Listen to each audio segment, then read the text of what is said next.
It's moving day. This is a 26-foot truck. Loading and unloading 8 hours dwindled into a 3-minute video. I'm not a professional, but I do know a little bit about loading. We started with the largest items, the mattresses, the sofa, the bigger furniture.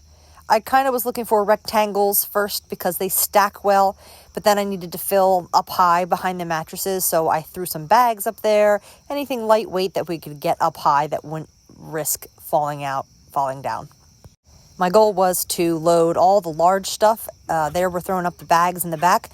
All the large furniture on the outside and the perimeter. But of course, as we needed to fill little spots, we would fill in the meantime.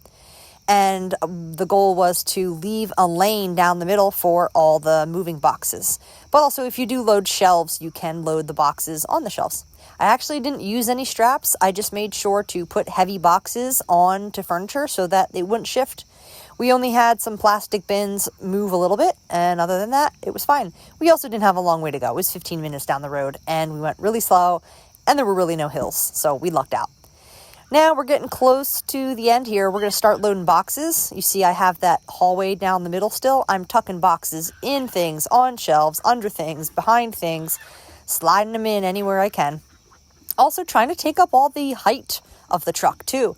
I want to try to go as high as possible. Now, I didn't have time to go really slow and methodically. I could have packed it more efficiently, but you know what? We had plenty of time, but we wanted to get it done, so we packed basically 95% of the house with some stuff left. Luckily, we had a little overlap in our two homes, our new home and our old home. So, that was 4 hours of loading on to the new home to unload. Luckily, our unloading only took 1 hour. The reason being is our home layout was completely different and we don't really have a cohesive set of furniture anywhere. So it's lots of just little mix and match bookshelves, tables, drawers, etc. So what we did was we unloaded all the unknowns straight into the garage right behind the truck. Anything to do with the kitchen, bedroom, and bathroom, the highly functioning areas, we unloaded straight into the house.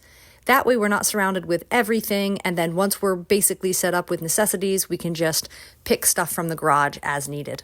When you have bigger furniture or more cohesive sets, that takes a lot more time planning and measuring before you start moving.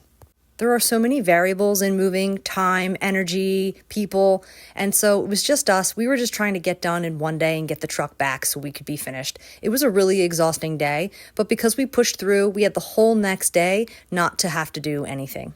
The great part about putting the unknowns into the garage is as time goes on, all the stuff we don't want will just be there sitting left over, and we'll just donate those and give those things away.